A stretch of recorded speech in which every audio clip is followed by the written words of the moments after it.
주어지는 평안함, 그 사랑을 느끼네. 부르신 곳에서 나는 예배하네. 어떤 상황에도 나는 예배하네. 부르신 곳에서 나는 예배하네. 어떤 상황에도 나는 예배하네.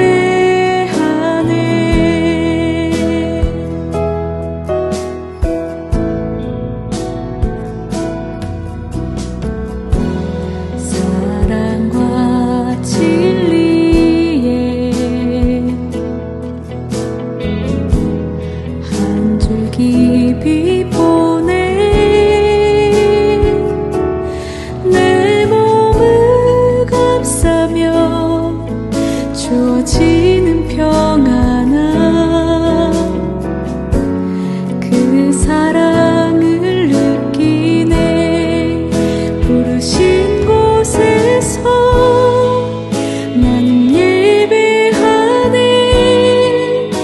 어떤 상황에도 나는 예배하네. 부르신 곳에서 나는 예배하네. 어떤 상황에도 나는 예배하네.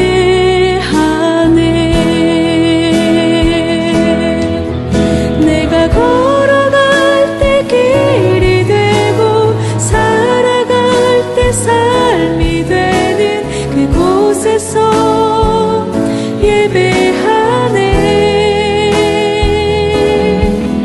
내가 걸어갈 때 길이 되고 살아갈 때 삶이 되는 그곳에서 예배하네. 부르신 곳에서 나는 예배하네. 어떤 상황에도 나는 예배하네. 부르신 곳에서 나는 예배하네. 어떤 상황에도 나는 예배하네. 부르신 곳에서 나는 예배하네. 어떤 상황에도 나는 예배하네. 부르신 곳에서 나는 예배하네. 어떤 상황에도 나는 예배하네. 어떤 상황에도 나는 예배하네. 어떤 상황에도 나는 예배하네.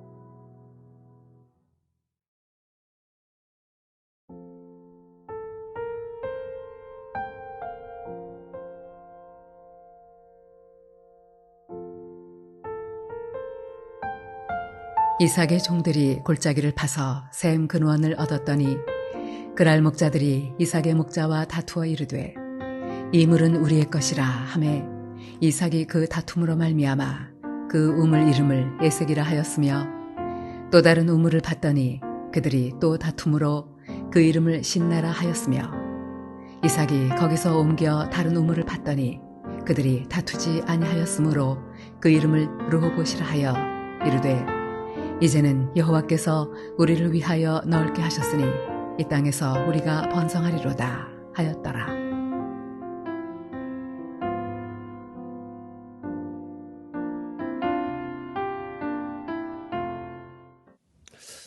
어떤 사람이 아프리카의 한 부족의 아이들에게 한 경기를 제안했습니다. 어떤 경기였는가 하면 저 멀리에 있는 나무에 과자를 매달아 놓고 아이들이 뛰어가서 제일 먼저 도착하는 아이가 그 과자를 먹는 그런 게임이었습니다. 자, 이제 아이들이 모두가 서서 달릴 준비를 합니다. 이 사람이 준비 시작하고 외치는 동시에 아이들이 뛰어가는데 이게 어떻게 된 일입니까? 모두가 각자 뛰어가는 것이 아니라 함께 나란히 손에 손을 잡고 뛰어가는 것이 아닙니까? 자, 그러더니 과자를 띄어서 사이좋게 나누어 먹었습니다. 그 사람이 그 모습을 보면서 아이들에게 물었어요. 얘들아, 빨리 달려가면 혼자서 그 과자를 먹을 수가 있는데 왜 함께 뛰어갔니? 자, 그러자 이 아이들이 모두가 우분투 하고 외쳤습니다. 그리고 다른 사람이 모두 슬픈데 어떻게 한 명만 행복해질 수 있나요? 라고 대답을 했습니다. 아이들이 함께 외쳤던 이 우분투라고 하는 말의 뜻은 I am because you are 라는 뜻인데요. 내가 있기에 당신도 있습니다. 그런 말입니다. 넬슨 만델라가 자주 사용했다고 하는데 우리 하나님의 몸된 교회와 그리고 우리 성도들에게도 이 우분투 정신이 있어야 할 것 같습니다. 왜냐하면 교회는 주님의 몸이고요. 또 우리 한 사람 한 사람은 그 몸의 지체이기 때문입니다. 자, 오늘 성경에 보면 그러한 정신으로 살았던 한 사람이 등장합니다. 바로 이삭입니다. 우리는 믿음의 조상 아브라함을 참 좋아합니다.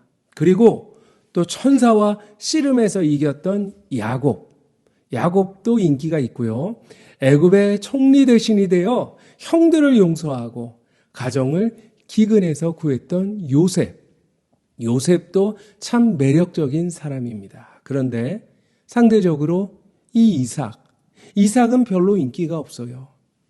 기도할 때도 하나님 아브라함처럼 되게 해주세요. 요셉처럼 되게 해주세요. 그렇게 기도하지만 이삭과 같은 사람이 되게 해달라. 그런 사람은 제가 아직 못 봤습니다. 기껏해야 이삭은 아브라함이 100세에 얻은 아들, 순종해서 아브라함이 모리아 산에서 바쳤던 아들 정도로만 생각을 합니다. 물론 이삭의 삶이 야곱이나 요셉처럼 드라마틱한 삶은 아니었지만 어떤 삶이었습니까? 그는 큰 시련이 없는 아주 평탄한 삶을 살았을 뿐만 아니고요. 물질적으로도 풍요를 누렸던 삶을 살았습니다. 그리고 족장들 가운데서 가장 오래 장수했습니다. 180세까지 살았다고 합니다. 오늘 본문에도 이삭이 승리하고 번성하게 되는 그런 이야기가 나오는데요. 어떻게 하면 르호봇, 넓은 땅이란 뜻인데요. 르호봇의 축복을 누릴 수가 있을까요?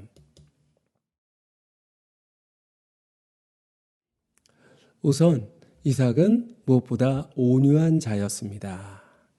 오늘 성경에 그의 온유함에 대해서 보여주는 그런 이야기가 나오는데요. 가뭄으로 인해 애굽으로 가기로 결심했던 이 이삭에게 하나님께서 이렇게 말씀하십니다. 애굽으로 내려가지 말고 가나안 땅에 거주하라. 자, 그래서 이삭은 가던 길을 멈추고 그랄 땅에 머물러서 농사를 짓게 됩니다. 자, 그런데 어떻게 되었습니까? 오늘 12절, 13절 말씀을 보면 이삭이 그 땅에서 농사하여 그 해에 100배나 얻었고 여호와께서 복을 주심으로 그 사람이 창대하고 왕성하여 마침내 거부가 되었다. 자, 이렇게 하나님의 말씀에 순종해서 100배의 결실을 얻었고 그리고 창대하고 왕성하여 마침내 거부가 되었습니다. 왜 그렇게 되었을까요? 이유가 과연 무엇이었을까요? 그가 좋은 종자를 사용했기 때문에 아니면 땅이 좋아서 농사 방법이 좋아서 그랬을까요? 아닙니다. 하나님의 은혜요, 하나님의 축복이었어요. 하나님은 말씀에 순종하면 복을 주십니다. 자, 그런데 여러분, 호사다마라는 말이 있듯이 그가 이렇게 많은 것을 얻었을 때 뜻하지 않은 어려움을 만나게 됩니다. 어느 날 갑자기 블레셋 사람들이 나타나 그 이삭의 그 축복을 막 시기하면서 우물을 메어 버립니다. 우리가 잘 아는 것처럼 이 팔레스틴 지역은 비가 적은 건조한 지역이에요. 그러므로 이 우물은 너무너무 중요한 생명수단이었습니다. 그런데 그 우물을 메웠다고 하는 것은 이 블레셋 사람들이 한번 붙어보자 라고 하는 일종의 선전포고였어요. 이삭은 전쟁을 통해서 그 땅을 사수하느냐 아니면 포기하느냐 이런 두 갈림길에 놓이게 됩니다. 여러분이라면 어떻게 하셨겠습니까? 내가 시간과 돈을 투자한 이 나의 재산을 어떻게 포기할 수 있겠나? 죽기 살기로 지켜야지. 그런데 이상하게도 이삭은 우물을 포기하고 떠납니다. 그것도 한 번이 아니라 4번씩이나 그렇게 했어요. 그리고 다른 장소에 가서 우물을 다시 팝니다. 쫓겨나면 다시 파고 또 쫓겨나면 다시 파고 바보같이 계속해서 우물을 팝니다. 그런데 놀라운 것은 그가 우물을 파는 곳마다 물이 터져 나왔다고 하는 것이에요. 우연이었을까요? 아닙니다. 온유한 자가 받는 복입니다. 결국 블레셋 사람들이 더 이상 쫓아오지 않는 곳까지 가서 우물을 마지막으로 파고 그 우물의 이름을 르호봇이라고 붙였습니다. 자, 여러분, 이삭이 왜 계속해서 이 우물을 빼앗는 강도 같은 블레셋에 대항을 하지 않았을까요? 그가 비굴하기 때문이었을까요? 아니면 힘이 없기 때문이었을까요? 아니었습니다. 오늘 16절 말씀에 보면 이삭이 블레셋 사람들보다 훨씬 더 크고 강했다. 그렇게 나와 있고요. 더군다나 그 우물을 판 것은 이삭의 아버지 아브라함의 종들이었어요. 당연히 소유권을 주장해야 되는 그런 상황이었지만 아무 말도 하지 않고 우물을 포기하고 양보했던 것입니다. 여러분, 팔복 말씀 가운데 온유한 자가 복이 있나니 그들이 땅을 기업으로 받을 것이다. 그런 말씀이 있습니다. 세상은 강한 자가 복이 있다. 그렇게 이야기하지만 성경은 온유한 자에게 복이 있다라고 선포합니다. 사람들은 싸워서 쟁취하는 자가 승리한다고 그렇게 말하지만 우리 주님은 지는 자, 인내하는 자가 승리한다고 그렇게 말씀하십니다.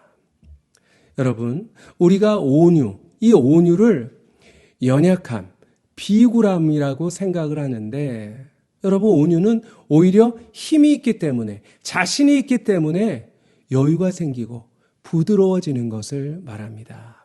이 온유, 프라우스라고 하는 말은 원래 잘 길들여진 짐승에게 쓰였다고 합니다. 막 펄펄 뛰는 야생마가 아니라 주인에게 복종하는 그런 멋진 준마를 의미하는 것입니다.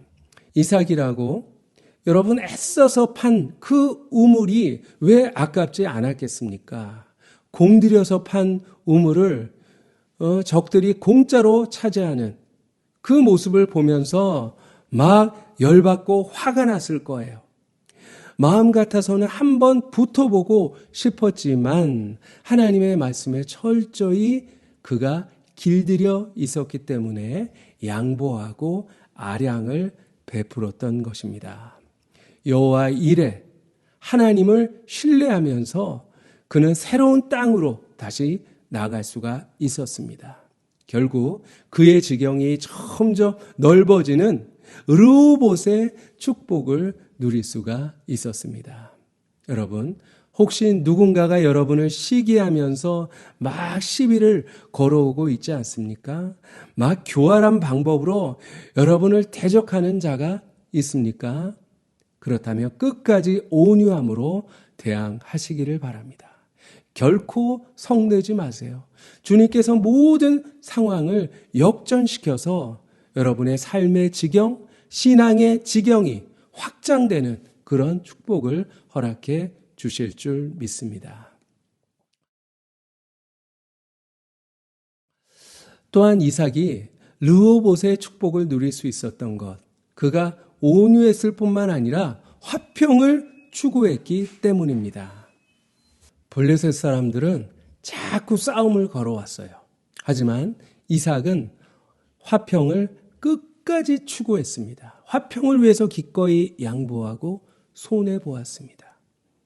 오늘 22절 말씀에 보면 이삭이 거기서 옮겨 다른 우물을 팠더니 그들이 다투지 아니하였으므로 그 이름을 르호봇이라 하여 이르되 이제는 여호와께서 우리를 위하여 넓게 하셨으니 이 땅에서 우리가 번성하리로다 하였더라.